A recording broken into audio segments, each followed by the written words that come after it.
Shalom. Selamat pagi teman-teman yang saya kasihi dalam Tuhan Yesus Kristus. Bersyukur kesempatan ibadah Tuhan berikan kepada kita.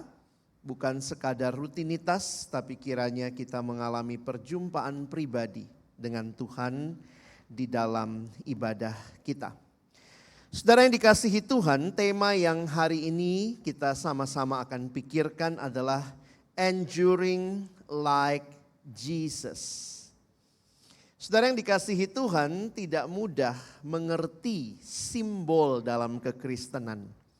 Kira-kira abad yang kelima, gereja memilih salib sebagai simbol, ya. Saya coba siapkan slide, bisa ditolong sebentar, ini belum bergerak. Oke, ya. Sekitar abad kelima, gereja memilih salib menjadi simbol dari kekristenan hingga hari ini. Kadang-kadang kalau kita pikir gitu ya, coba kalau saudara mau mendirikan sebuah gerakan atau yayasan begitu ya, saudara akan pilih simbol apa? Ini kan bukan simbol yang umum, apalagi di masa itu salib itu adalah alat hukuman mati, saudara. Kalau sekarang memang kita banyak menggunakannya kayak aksesoris saja ya. Tapi masa itu salib adalah simbol hukuman mati. Alat yang dipakai untuk menghukum mati orang. Kalau sekarang apa ya? Yang menghukum mati pakai apa biasanya? Pistol kali ya, tembak ya. Coba bayangkan saudara pakai kalung pistol gitu ya. Terus orang nanya itu apaan? Nih gue tembak lo ya. Jadi memang tidak mudah mengerti salib menjadi simbol kekristenan. Ini simbol kekuatan atau simbol kelemahan? Jadi pertanyaan buat kita ya. Saya pernah baca juga kalau Indonesia kan jadi sebenarnya setiap kota atau daerah tuh punya simbol ya. Dan biasanya ada juga yang pakai hewan. Nah kalau Indonesia, Jakarta misalnya tahu ya yang di TJ itu ya, di Transjakarta. Itu apa? Jangan bilang kacang Garuda ya. Itu kan burung Garuda atau Raja Wali, saya nggak tahu ya. Lalu megangnya itu bukan kacang Garuda. Itu salak pondoh ya yang di Transjakarta tuh. Saudara tahu waktu kota Bekasi, ada yang tinggal di Bekasi, di planet lain? Waktu Bekasi mau milih simbol kota itu lama diskusinya. Saudara tahu nggak simbolnya apa Bekasi? Lele. Pernah ada yang masuk Bekasi terus lihat ada ikan lele tuh ya. Karena lucu juga gitu ya. Pantas di DPRD-nya cukup lama memutuskan mau pakai simbol apa. Lele akhirnya gitu ya. Lambang kotanya lele. Jadi udah di planet lain lele pula gitu ya. Paslah kira-kira penghinaannya begitu. Tapi kalau saudara perhatikan salib ini jadi satu simbol yang menarik di dalam kekristenan. Melihat kepada apa yang menjadi puncak dari karya Kristus. Penderitaan yang Yesus alami di salib bukan penderitaan biasa. Karena pada akhirnya salib ini menunjukkan saudara ya. Bisa ditolong lagi. Oke. Salib menunjukkan betapa seriusnya dosa kita. Namun salib juga menunjukkan kasih Allah yang tidak terukur. Bahkan kalau kita bayangkan ya. Yesus membayar harga yang sangat mahal untuk penebusan kita. Saya membaca sebuah buku dalam konteks juga persiapan Paskah Jumat Agung. Dan buku itu mengingatkan bahwa, pahami saudara ya, kalau kita bicara kekristenan itu kayak dianggap kayak agama kematian. Simbolnya salib. Banyak upacara di dalam gereja kita berkaitan dengan apa? Dengan kematian.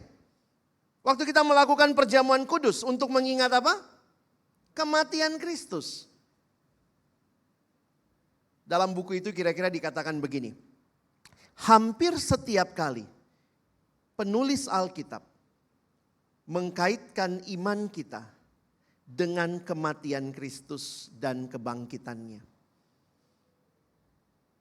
Waktu berbicara tentang berbagai hal dalam hidup, penulis Alkitab mengkaitkan dengan kematian dan kebangkitan Kristus. Tidak banyak dia kaitkan dengan ajaran Yesus. Betul, ajarannya pasti penting. Tetapi lebih penting lagi dari ajarannya adalah karyanya, yaitu kematian dan kebangkitan Kristus. Jadi saya harap kita orang-orang muda di sini bisa memahami ya. Kalaupun kelihatannya kayak agama kematian, simbolnya pun simbol kematian. Tetapi justru disitulah kehidupan yang kekal. Saudara dan saya alami. Ini masa yang namanya masa Prapaskah. Masa Prapaskah selama 40 hari dikhususkan dalam gereja sebagai waktu perenungan dan pertobatan rohani yang lebih dalam. Untuk membantu kita mempersiapkan Jumat Agung dan Paskah sebenarnya. Masa 40 hari ini terkait dengan sengsara, kematian dan kebangkitan Yesus Kristus. Ini adalah realitas yang terutama bagi hidup kita. Oleh karena itu saudara, masa Prapaskah adalah waktu yang berharga bagi kita untuk memusatkan kembali hidup kita pada Yesus dan keselamatan yang dia berikan kepada kita. Dalam bahasa Inggris ini disebut masa Lent. Atau Indonesia biasa bilangnya Lenten. Ya. Di gereja saudara yang saya ingat biasanya ada renungan Lenten yang dibagikan ya. Itu menjadi kebiasaan yang baik. Fokus mengingat apa yang Yesus sudah lakukan. Dan masa Prapaskah kiranya menjadi masa pembaharuan rohani. Untuk terus bertumbuh. Menjadi serupa dengan Tuhan dan Juru Selamat kita Yesus Kristus. Nah pagi ini kita akan bicara bagaimana penderitaan Yesus. Enduring like Jesus, endure like Jesus. Saudara, apa yang sebenarnya Yesus alami? Yang bisa kita teladani dalam kehidupan kita yang juga mungkin akan mengalami pergumulan yang tidak mudah. Bagian firman Tuhan yang akan kita baca di dalam 1 Petrus pasal yang kedua. Kita akan melihat ayat yang ke-19 sampai ayat yang ke-25. 1 Petrus pasal yang kedua ayat 19 sampai ayat yang ke-25. Saya sudah tuliskan ayatnya sehingga kita bisa ikut membaca sama-sama. Saya mulai membaca ayat 19. Saudara tolong baca ayat 20, kita bergantian sampai ayat yang ke-25. Sebab adalah kasih karunia jika seorang karena sadar akan kehendak Allah, menanggung penderitaan yang tidak harus ia tanggung.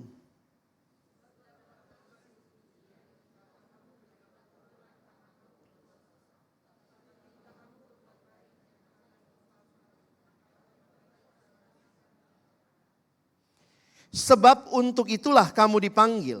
Karena Kristus pun telah menderita untuk kamu dan telah meninggalkan teladan bagimu supaya kamu mengikuti jejaknya.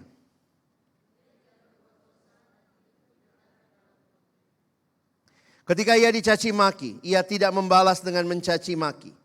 Ketika ia menderita, ia tidak mengancam. Tetapi ia menyerahkannya kepada Dia yang menghakimi dengan adil.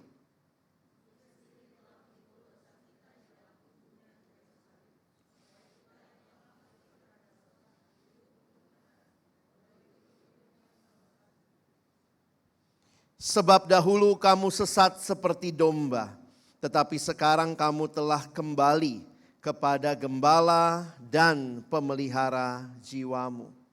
Sedemikian jauh pembacaan kitab suci, berbahagialah kita yang bukan hanya membacanya, tapi juga merenungkannya, melakukan dalam hidup kita dan bahkan membagikannya. Saudara yang dikasihi dalam Tuhan Yesus Kristus, Rasul Petrus menulis surat kepada siapa? Di dalam 1 Petrus 1 ayat yang kedua, ayat pertama dan kedua nanti kalau saudara perhatikan. Ini adalah surat yang dituliskan oleh Petrus kepada orang-orang pendatang. Saudara lihat petanya, itulah orang-orang yang tersebar di Pontus, Galatia, Kapadosia, Asia Kecil, dan Bitinia. Siapakah mereka? Mereka adalah jemaat-jemaat baru yang percaya pada Kristus. Dan ternyata di situasi abad itu, ketika mereka baru percaya kepada Kristus, ada dua ancaman yang mereka alami, saudara. Yang pertama adalah ancaman dari luar, berupa penganiayaan oleh pihak-pihak yang memiliki kebencian terhadap Tuhan Yesus dan pengikutnya. Lucunya, mereka dibenci bukan karena hal yang buruk yang mereka lakukan, tapi justru karena hidup mereka yang saleh. Ini ancaman pertama. Ancaman yang kedua kalau saudara perhatikan adalah ancaman dari dalam. Namanya juga gereja baru. Maka dari luar ada orang-orang yang gak suka, mengancam, menganiaya. Dari dalam sendiri ternyata mereka bergumul dengan pengajar-pengajar sesat. Memang kalau kita perhatikan, untuk itulah Petrus menulis surat. Kalau teman-teman nanti mempelajari 1 Petrus, itu adalah seruan yang Petrus sampaikan menghadapi ancaman dari luar. Nanti 2 Petrus itu fokus kepada bagaimana menghadapi pengajar sesat. Jadi ancaman dari dalam dibicarakan di 2 Petrus, ancaman dari luar dibicarakan di kitab 1 Petrus. Nah, karena itulah kita melihat apa yang kita baca tadi ya. Sebenarnya ini jadi menarik kalau saudara mencoba menghayati latar belakangnya. Karena tadi bicara penderitaan Kristus. Betul, penderitaan Kristus menyelamatkan. Karena dia mati, dia menderita, kita mengalami hidup yang kekal. Tapi lihat bagaimana penulis Rasul Petrus mengkaitkan penderitaan Kristus dengan bagaimana kita kalau menghadapi penderitaan. Makanya saya pilih perikop ini ya. Enduring like Jesus. Lihat waktu Yesus alami penderitaan apa sih responnya. Dan nanti evaluasi hidup kita ya. Kalau kita ngadepin penderitaan respon kita sama nggak dengan Yesus. Karena kita adalah murid-muridnya. Nah saudara, pada waktu itu aniayanya belum seberat di masa Nero. Jadi memang kalau perhatikan Nero itu lebih belakangan, nah itu penderitaannya sampai mengancam nyawa. Di masa ini nampaknya belum sampai seperti itu. Tapi sudah ada orang gak suka sama orang Kristen. Kenapa? Karena perilaku hidup mereka yang saleh. Lucu ya. Makanya kalau kita perhatikan, saya tuliskan begini ya. Umat Kristen yang teraniaya pada zaman Petrus mungkin tidak memiliki hak suara dalam masyarakat mereka. Karena mereka minoritas. Karena itu Petrus menekankan pentingnya tindakan mereka. Karena kalau bicara suara, kalah suara mereka. Pentingnya tindakan mereka karena tindakan itulah yang akan berbicara atas nama mereka ketika mereka diperlakukan dengan tidak adil. Kalau kamu disiksa, kamu dianiaya dengan tidak adil, responmu apa? Nah itu bagian yang kita baca tadi. Allah berkarya lewat ketidakadilan yang terjadi. Justru ketidakadilan yang terjadi menjadi kesempatan untuk menyampaikan Injil melalui umat yang tetap setia dan lemah lembut. Nah kita coba lihat ya. Pertanyaan utama yang saya mau kita pikirkan pagi ini sebenarnya adalah bagaimana bertahan dalam penderitaan yang kita alami. Mari kita lihat Tuhan Yesus. Dan 1 Petrus 2 ini mengajarkan pentingnya menanggung penderitaan dengan sabar dan mengikuti keteladanan Kristus dalam menderita. Ya, mungkin buat teman-teman yang social justice warrior agak sulit menerima perikop ini ya. Kok disuruh sabar? Orang menderita kok. Mari berjuang untuk keadilan ya. Masa sekarang kita mungkin lakukan itu. Tapi masa itu sangat sulit bagi kekristenan untuk memperjuangkan keadilan mereka sendiri. Saudara mari kita melihat yang pertama dulu. Saya bagi 3 bagian ya. Yang pertama kita lihat dulu. Ya, sabar dalam penderitaan. Kalau kalian perhatikan nampaknya itu menjadi bagian yang menarik karena penderitaan yang dikatakan di sini, baca sama-sama ya. Sebab apakah disebut pujian jika kamu menderita pukulan karena kamu berbuat dosa?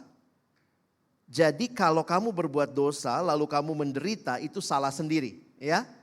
Tapi jika kamu berbuat baik dan karena itu kamu harus menderita, maka Petrus katakan itu adalah kasih karunia pada Allah. Jadi ini penderitaan apa? Penderitaan yang harus ditanggung karena kita mengikut Tuhan dan mungkin orang lain tidak suka dengan itu. Bedakan antara penderitaan karena salah sendiri ya. Misalnya, nyolong ayam, jelek banget ya. Nyolong ayam, masuk penjara, itu penderitaan salah sendiri. Tapi ini penderitaan karena saya nggak mau ikut dengan orang-orang lain yang melakukan dosa. Tapi kemudian saya dikucilkan, saya dibully. Itu penderitaan karena nama Tuhan. Bedakan ya. Saudara nonton bola sampai malam pagi-pagi di gereja ngantuk, jangan bilang oh ini penderitaanku ya. Itu salah sendiri. Beda. Tapi kalau misalnya karena saudara tidak mau ikut, ya saya punya beberapa teman di dalam alumni di kantor, dia bilang ya jadi ada satu teman nih alumni, bosnya itu aneh. Kadang-kadang di grup kantor, bosnya kirim gambar porno. Jadi dia kadang-kadang forward begitu ya. Ya biasa, kemudian teman saya ini perempuan, dia bilang kalau yang laki-laki itu pada ketawa ketiwi, iti, ditanggepin segala macam. Dan akhirnya teman saya ini memilih untuk left group. Ya saya juga gak tahu apa itu keputusan yang tepat, kan itu kan grup kantor ya.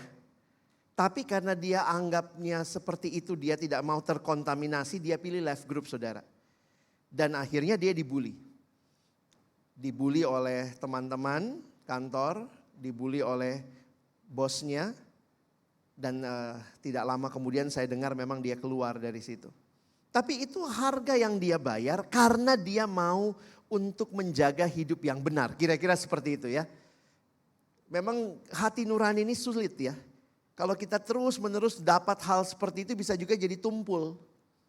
Lama-lama kita rasa juga biasa aja kok gitu ya. Tapi teman saya ini dalam pergumulannya mengikut Tuhan, dia katakan saya gak mau terkontaminasi seperti itu. Nah itu gak mudah. Kadang-kadang penderitaan yang kita alami sekarang itu konteksnya mirip-mirip seperti itu loh. Karena kita gak mau ikutan, karena kita memilih untuk tidak melakukan yang orang lain lakukan dan dianggap biasa. Nah mungkin penderitaan itu yang saudara alami, maka perhatikan Petrus katakan, itu adalah kasih karunia pada Allah. Waktu saya di kampus dulu ya perjuangannya kan nyontek ya zaman dulu. Nyontek sama titip absen. Saya ingat zaman dulu tuh ada, jadi kalau dulu mahasiswa masuk itu pokoknya yang pertama dilakukan adalah buat tanda tangan semudah mungkin. Supaya apa? Gampang nitipnya. Beda sekarang anak sekarang ya masuk kelas kan pakai tap-tapan ya. Zaman dulu gak ada tuh. Mesti pakai titip absen dan saya ingat dulu teman-teman saya Lex titip.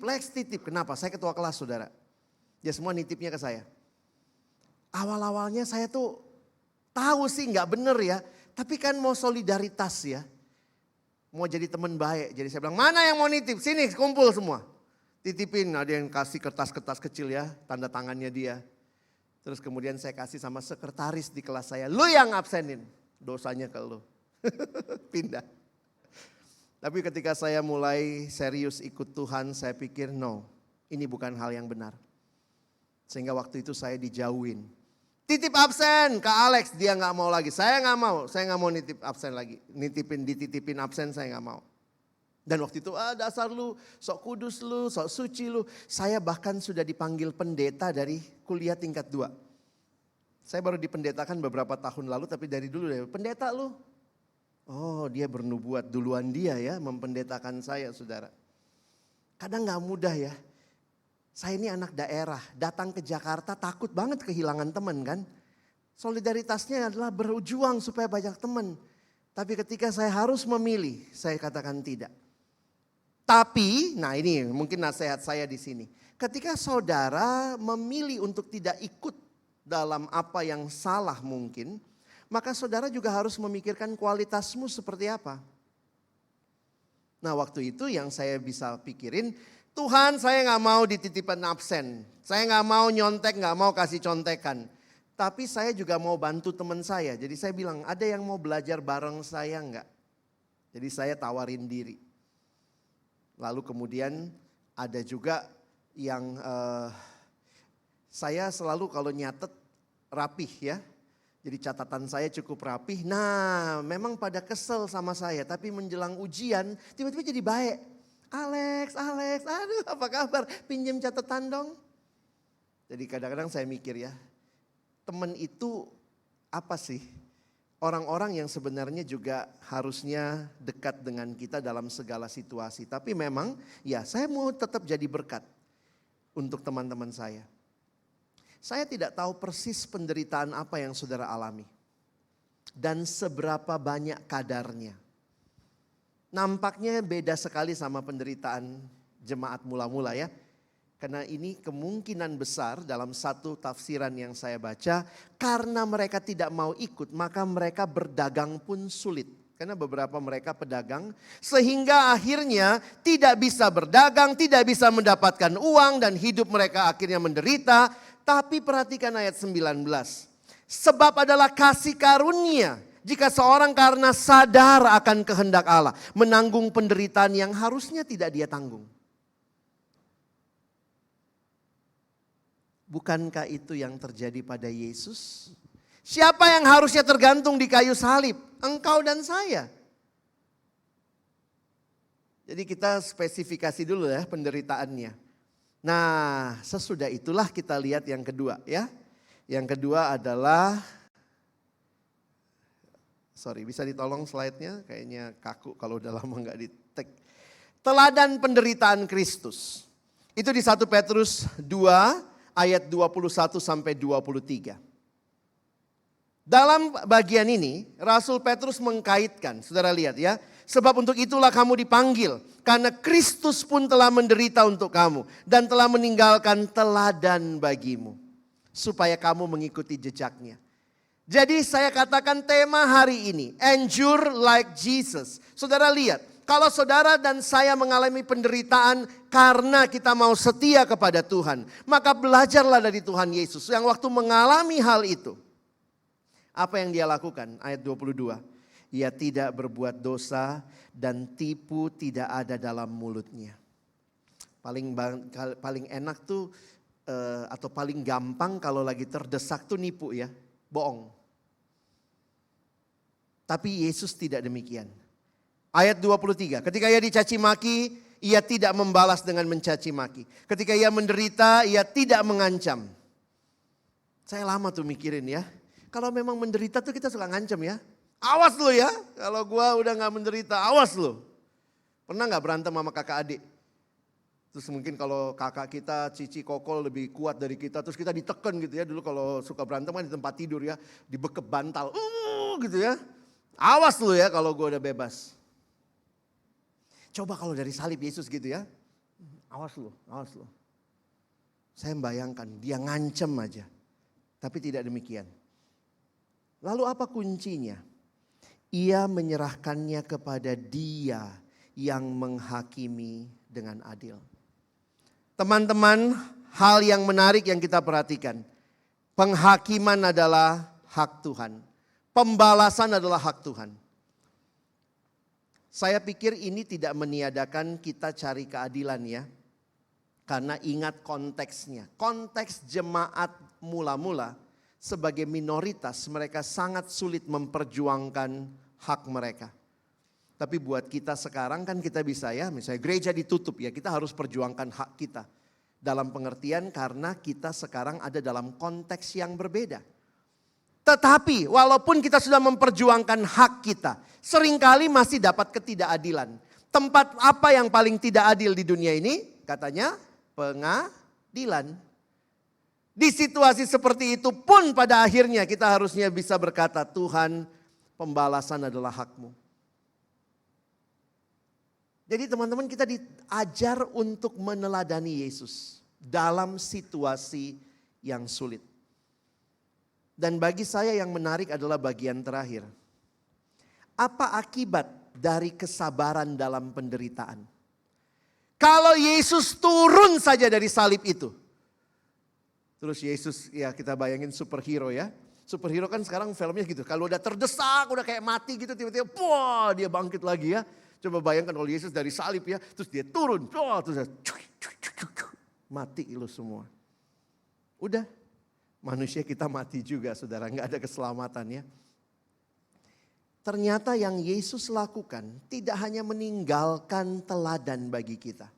Tetapi juga memberitahukan kepada kita bahwa itulah jalan ketidakadilan yang dia ambil.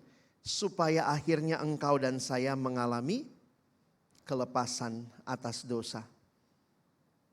Ia sendiri telah memikul dosa kita dalam tubuhnya di kayu salib. Supaya kita yang telah mati terhadap dosa hidup untuk kebenaran. Seorang penafsir mengatakan Petrus menolong kita menghargai kematian Yesus dengan 3 alasan. Pertama, dari ayat-ayat tadi saudara lihat, kematiannya itu menggantikan. Yang kedua, kematiannya itu menghidupkan. Dan yang ketiga, kematiannya itu memulihkan. Kita lihat satu persatu.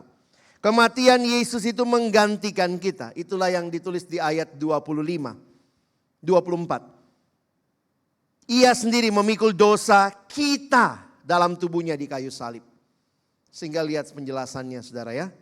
Betapa jauh berbedanya apa yang Yesus bawa dengan apa yang kita bawa. Yang saudara dan saya bawa ke salib adalah dosa kita.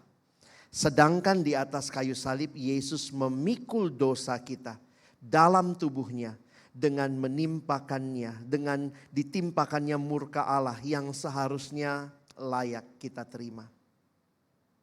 Bagian berikutnya, Yesus menderita untuk menghidupkan kita. Dia tidak hanya pikul dosa, kesalahan kita. Dia juga mengenyahkan kuasa dosa atas kita. Yesus menghendaki kita berjalan menjauhi dosa yang telah dikalahkannya. Kita telah mati terhadap dosa-dosa. Supaya, perhatikan. Mati supaya hidup untuk kebenaran. Dengan bilur-bilurnya kita tak hanya diampuni. Tapi kita juga disembuhkan, terbebas dari kutukan dan kuasa dosa. Selanjutnya, kita perhatikan bilur-bilurnya itu menyembuhkan, membebaskan kita dari kuasa dosa.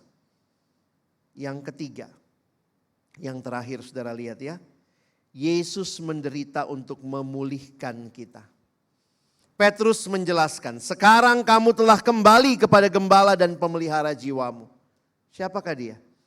Allah yang menciptakan kita dalam rupa anaknya, memulihkan kita kembali padanya.